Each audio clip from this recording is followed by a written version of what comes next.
হরে কৃষ্ণ। সুধী বৈষ্ণব ভক্তবৃন্দ, বিজয়া একাদশী 2025 কবে? 23 ফেব্রুয়ারি 2025 রবিবার নাকি 24 ফেব্রুয়ারি 2025 সোমবার?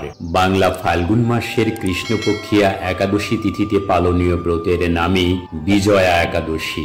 বিশুদ্ধ শাস্ত্রীয় সিদ্ধান্ত ও চান্দ্র পঞ্জিকা এবং রাধাকুণ্ডের পঞ্জিকা অনুযায়ী সারা বিশ্বের প্রায় সকল স্থানেই এবছর বিজয়া একাদশী পালন করতে হবে আগামী 24 ফেব্রুয়ারি 2025 খ্রিস্টাব্দ, 11 ফাল্গুন 1431 বঙ্গাব্দ সোমবার। শুধুমাত্র আমেরিকা, কানাডা, মেক্সিকো সহ উত্তর আমেরিকা মহাদেশের সকল দেশ এবং দক্ষিণ আমেরিকা মহাদেশের চিলি, কলম্বিয়া, পেরু ও গায়ানাতে এই ব্রত পালন করতে হবে আগামী 23 ফেব্রুয়ারি 2025 খ্রিস্টাব্দ, 10 ফাল্গুন 1431 বঙ্গাব্দ রবিবার। ভারত, বাংলাদেশ, মধ্যপ্রাচ্য সহ এশিয়ার সকল দেশ, ইউরোপ, অস্ট্রেলিয়া, আফ্রিকা সহ সারা বিশ্বের বাদবাকি সকল স্থানেই এই ব্রত পালন করতে হবে আগামী 24 ফেব্রুয়ারি 2025 খ্রিস্টাব্দ, 11 ফাল্গুন 1431 বঙ্গাব্দ সোমবার। তো সুধী বৈষ্ণব ভক্তবৃন্দ, এই বিজয়া একাদশী ব্রতের মাহাত্ম্য কি? ব্রত বিধি কি? এই একাদশীতে কি করবেন? একাদশী সংকল্প মন্ত্র, পারণের মন্ত্র কি কি? বিজয়া একাদশী ব্রতের পারণ পরের দিন কখন করবেন? আপনি কি এ জগতে জয়লাভ এবং পরজগতে অক্ষয় সুখ সুনিশ্চিত করতে চান? আপনি কি বাষ্পীয় যজ্ঞের ফল লাভ করতে চান?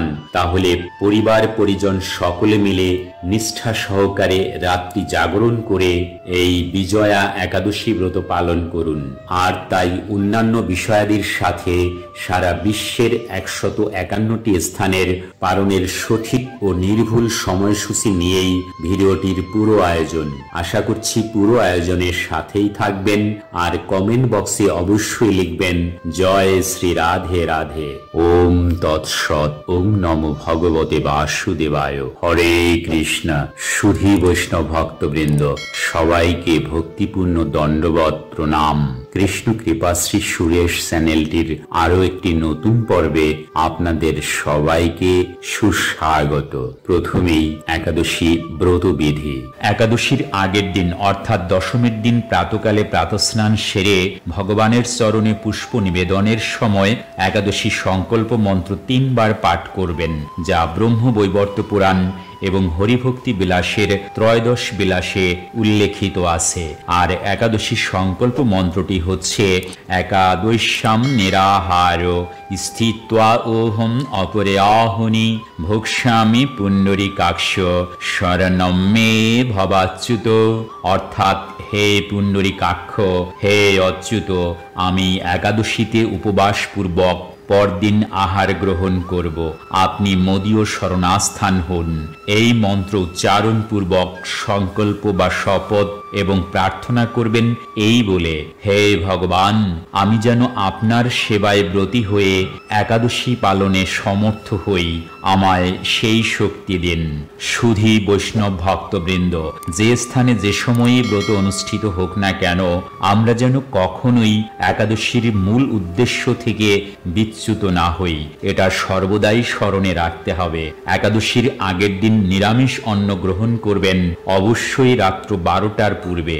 আপনারা প্রতিটি একাদশী ঐকান্তিক বিশ্বাস, নিষ্ঠা এবং ভক্তি সহকারে পালন করবেন। ভগবানের শ্রী বিগ্রহের অর্চন, পূজন, সেবন করবেন, মঙ্গল আরতি করবেন, বেশি বেশি হরে কৃষ্ণ মহামন্ত্র জপ করবেন, শ্রীমদ্ ভগবত গীতা ও শ্রীমদ্ ভাগবত পাঠ অথবা শ্রবণ করবেন, অধিক শাস্ত্র অধ্যয়ন করবেন, তুলসীতে জল দান করবেন, চলমান একাদশীর ব্রত মাহাত্ম্য পাঠ অথবা শ্রবণ করবেন। সর্বোপরি সম্পূর্ণ একাদশী দিনটি ভগবত সেবা ও ভগবানকে স্মরণের মাধ্যমে অতিবাহিত করবেন। পারমার্থিক প্রসাদ অবশ্যই লাভ করবেন। নিজে একাদশী ব্রত পালন করবেন, অন্যকে পালনে উৎসাহিত করবেন।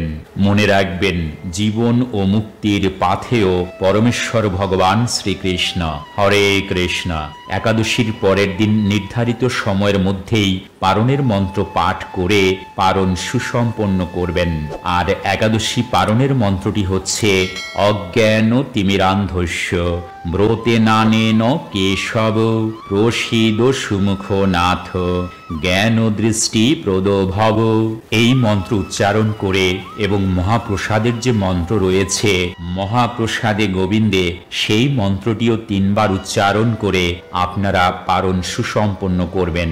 আর এই মহাপ্রসাদে গোবিন্দে মন্ত্রটি হচ্ছে মহাপ্রসাদে গোবিন্দে নাম ব্রহ্মণি বৈষ্ণবে স্বল্প পুণ্য বতাম রাজন বিশ্বাস ন এব জায়তে। হরে কৃষ্ণ। তো সুধী বৈষ্ণব ভক্তবৃন্দ, বিজয়া একাদশী ব্রত মাহাত্ম্য স্কন্দ পুরাণে এই একাদশী মাহাত্ম্য এইভাবে বর্ণিত রয়েছে।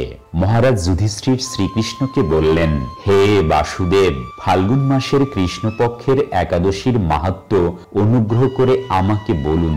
শ্রীকৃষ্ণ বললেন, হে যুধিষ্ঠির, এই একাদশী বিজয়া নামে পরিচিত। এই একাদশী সম্পর্কে একসময় দেবর্ষি নারদ স্বয়ম্ভু ব্রহ্মাকে জিজ্ঞাসা করেছিলেন। তিনি এই প্রসঙ্গে যা বলেছিলেন তা আমি এখন তোমাকে বলছি। এই পবিত্র পাপ বিনাশকারী ব্রত মানুষকে জয় দান করে বলে বিজয়া নামে প্রসিদ্ধ। পুরাকালে শ্রী রামচন্দ্র 14 বৎসরের জন্য বনে গিয়েছিলেন। সীতা ও লক্ষ্মণের সঙ্গে তিনি পঞ্চবটী বনে বাস করতেন। সেই সময় লঙ্কাপতি রাবণ দেবী সীতাকে হরণ করে। সীতার অনুসন্ধানে রামচন্দ্র চতুর্দিক ভ্রমণ করতে থাকেন। তখন মৃতপ্রায় জটায়ুর সাথে তার সাক্ষাৎ হয়। জটায়ু রাবণের সীতাহরণের সমস্ত বৃত্তান্ত রামচন্দ্রকে জানিয়ে মৃত্যুবরণ করে। এরপর সীতা উদ্ধারের জন্য বানররাজ সুগ্রীবের সাথে তিনি বন্ধুত্ব করেন। ভগবান রামচন্দ্রের কৃপায় হনুমান লঙ্কায় গমন করেন।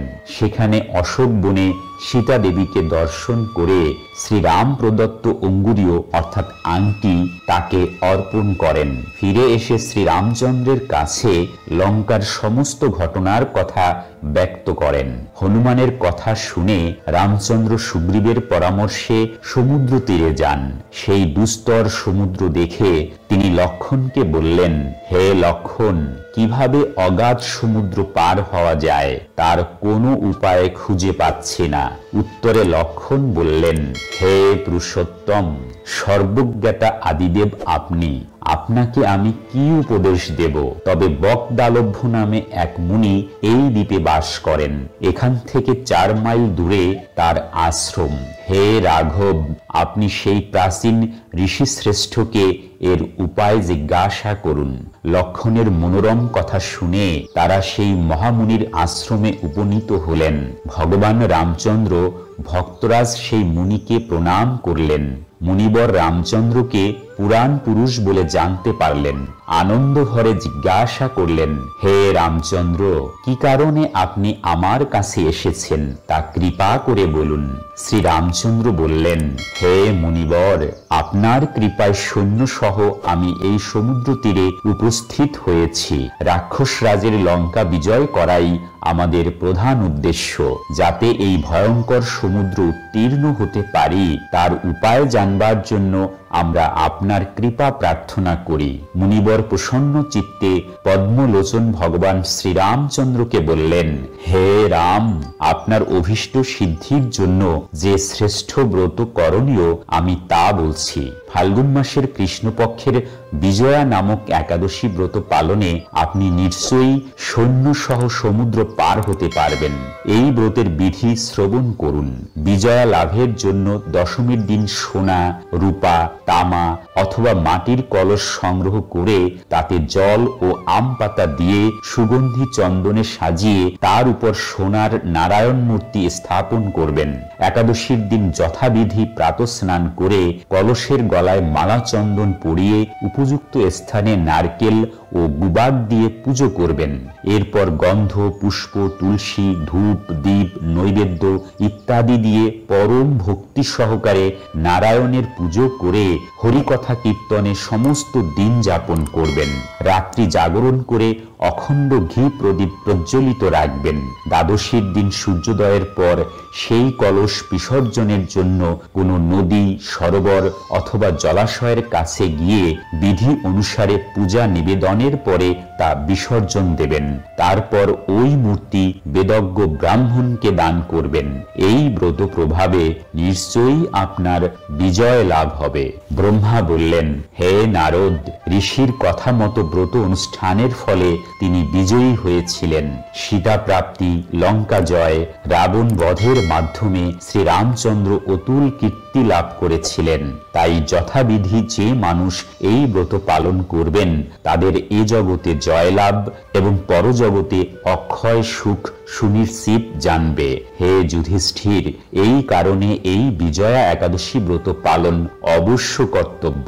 এই ব্রত কথার শ্রবণ কীর্তন মাত্রেই বাষ্পীয় যজ্ঞের ফল লাভ হয়। হরে কৃষ্ণ। প্রেমচে বলুন রাধে রাধে, জয় রাধে।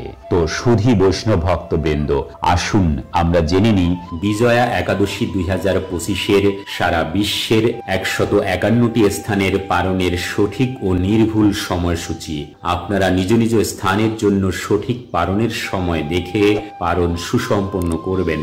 আর যদি আপনার নিজের স্থানটি এখানে প্রদত্ত স্থানের আশেপাশেই হয় তবে পালনের প্রদত্ত সময়ের সাথে মিলিয়ে নেবেন। হরে কৃষ্ণ।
তো সুধী ভক্তবৃন্দ, এবছরের বিজয়া একাদশী ব্রত কবে হবে? এই বিজয়া একাদশী ব্রতের মাহাত্ম্য কি? ব্রত বিধি কি? একাদশী সংকল্প মন্ত্র পালনের মন্ত্র কি কি? বিজয়া একাদশী ব্রতের পালন পরের দিন কখন করবেন? এই সকল বিষয়েই এই ভিডিওর মাধ্যমে আমি আপনাদের সামনে তুলে ধরলাম। এই দুর্লভ মানব জীবনকে সার্থক করে তুলতে সর্বদা কৃষ্ণ ভাবনায় সম্পৃক্ত থাকুন, ভালো চিন্তা ও কাজ করুন। মনে রাখুন, জীবন ও মুক্তির পাথেয় পরমেশ্বর ভগবান শ্রীকৃষ্ণ। আর তাই এই ভিডিওটি ভালো লাগলে আর জীবন চলার পথের যে কোনো কঠিন সমস্যা ও পারমার্থিক জিজ্ঞাসার সহজ ও সঠিক সমাধান পেতে চ্যানেলটি সাবস্ক্রাইব করে বেল আইকনে ক্লিক করে রাখুন। লাইক, শেয়ার এবং কমেন্ট করুন। আজকের পর্বটি এখানেই সমাপ্তি ঘোষণা করছি। দেখা হবে পরবর্তী কোনো আকর্ষণীয় পর্বে। ততক্ষণ পর্যন্ত আপনারা সকলেই ভালো থাকুন, সুস্থ থাকুন। হরে কৃষ্ণ। হরি বল। প্রেমচে বলুন রাধে রাধে, জয় রাধে।